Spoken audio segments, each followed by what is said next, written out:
बात सबके मुंह से सुनने को मिलता है कि मदद तो वैसी करो कि इस हाथ से मदद करो तो इस हाथ को न मालूम चले, और इस हाथ से मदद करो तो इस हाथ को न मालूम चले। ये हमारे बुजुर्ग लोग कहा करते थे, हमारे पूर्वज लोग थे वो कहा करते थे। लेकिन आज के जमाने में क्या हो गया है? आज के जमाने में हर लोग मदद करते हैं, लेकिन उसका अंधाधुंध प्रचार कर रहे हैं। कोई भी मदद करते हैं, प्रचार करना नहीं भूलते हैं।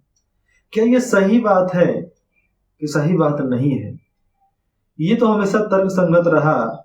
लेकिन जितना भी मैं जानता हूँ, चाहे महाभारत से हो, श्री कृष्ण भगवान का किताब से हो, भगवत गीता से हो, रामचरितमानस से हो, चाहे हमारा पुराण हो गया, उसमें मैंने इतना ही पढ़ा कि मदद ऐसी करो कि इस हाथ से करो तो इस हाथ को ना मालूम चले। लेकिन खैर छोड़ो, इस जमाने में लोग क्या सोचते हैं क्या नहीं सोचते हैं, हमारे सोच से फर्क नहीं पड़ेगा।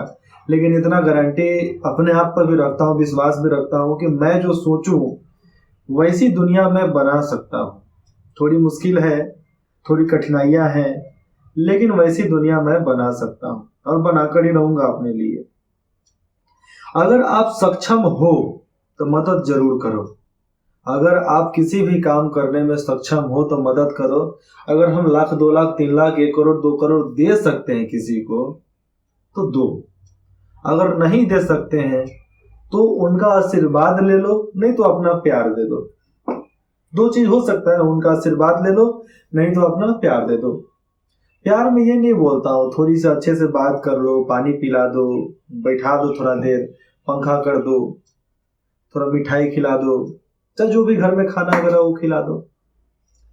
प्रेमानंद महाराज का एक मेरे को याद आता है, उनकी जब जीवनी चल रही थी शुरुआत में, तो उनको पूरा इलाका ढूंढने के बाद भी खाना किसी का घर नहीं मिलता था। लेकिन लास्ट में एक घर होता था, सबसे अंतिम वाला घर, उसमें उनको खाना मिलता था। वो बोलते थे, बाबा जी आप इधर उधर क्यों जाते हो, आप हमारे पास आ जाया करो, हमारे पास खा लिया करो, मत जाओ मांगने। लेकिन एक साधु का तात्पर्य बनता है कि किसी पर आश्रित नहीं होना चाहिए, किसी पर बोझ नहीं बनना। साधुत्व का मतलब यही होता है किसी पर बोझ ना बनना। वैसी जिंदगी जीना जो दुनिया नहीं जीना चाहती है, और जी भी सकती है तो बहुत बिरला ही लोग होते हैं, एका दूगा लोग होते हैं कि जो जाकर वो जिंदगी जीना चाहते हैं। तो प्रेमानंद महाराज जी हमेशा वो घुमा करते थे, वो मिलता तो खा लेते, तो यहाँ पर नहीं आते, नहीं मिलता तो उधर से पूरा घूम कर राउंड मारते मारते चले जाते उनके घर पे। तो उनके घर पे खाना तो ऑलरेडी बनता था उनके लिए कि हाँ बाबा आएंगे तो उनके लिए खाना बनेगा, हम उनको खिलाएंगे। एक आपको न्यूज़पेपर में पढ़ रहा था, तो वहां पर पुलिस ने सफाई कर्मी की बेटी का विवाह करवाया। ये कोई थाना था, अब ये थाना कहाँ का था मुझे उतना याद नहीं रहा, लेकिन एक पुलिस अफसर का पूरा टीम, जो थाना होता है, तो थाना में एक पूरा सफाई कर्मचारी हुआ करते थे। तो सफाई कर्मचारी की तनख्वाह तो आपको पता ही है कितना होता होगा।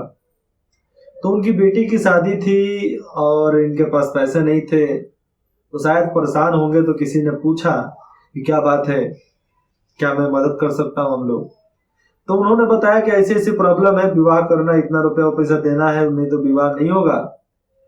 तो थाना के कर्मचारी होने के नाते एक परिवार सा फील होता है, एक दूसरे के साथ एक लगाव सा फील होता है, एक अपना सा फील होता है जो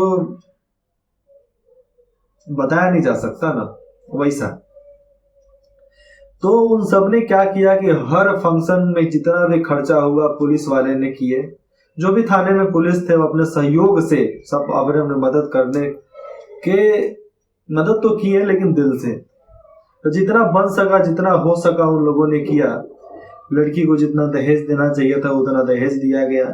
जो भी तिलक में सामान दिया जाता है तिलक में सामान दिया गया। यही यूपी बिहार मध्य प्रदेश का इलाका में जिस तरह शादी विवाह होता है वैसा ही शादी विवाह भी था, ब्राह्मणीय कुल के अनुसार था। ऐसे जिस तरह हम लोग सनातन धर्म में विवाह करते हैं, पहले हम लोग तिलक ले जाते हैं, मटकोर होता है, कथा होता है, फिर बारात होता है। तो वैसे जो भी हुआ उन सब में खर्चा उन लोगों ने किया और इतना मदद किया कि आज वो लड़की खुश है। अपने इतने परिवार वाले होने के नाते भी और अपने जहां पर ससुराल में गई है वहां पर भी खुश है। क्योंकि इतने पुलिस वाले अगर कहीं जाकर विदाई कर रहे हैं तो किसी भी परिवार की औकात नहीं होगी कि पतों पे अपने बहू पे अत्याचार कर दे। भले ही कोई ऐसे ही दान नहीं दे देता है, कन्यादान कोई मामूली दान नहीं होता है। बहुत सोच समझ कर, बहुत झेल कर देता है कोई भी कन्यादान। ऐसे बोलने में तो बहुत मजा आता होगा, अच्छा लगता है, लेकिन कन्यादान करने के बाद जो आपकी हालात होती है, आपकी हालत होती है, जो सोचने पर आप मजबूर हो जाते हो, वो दर्द आम भाषा में बताएं तो वही समझ सकता है जो आपका अपना होगा। लेकिन उसके बाद भी एक याद सा आता है, एक रिश्ता, एक पल कैसा खास अनोखा जो जल्दी भूलने से भी नहीं भुलाया जा सकता है। ऐसा टॉपिक है तो मैं चाह रहा हूं कि कुछ बोल सकूं ज्यादा, लेकिन मैं बोल नहीं पा रहा। कुछ तो खासियत है भैया, कुछ तो खासियत है। चलिए कोई बात नहीं।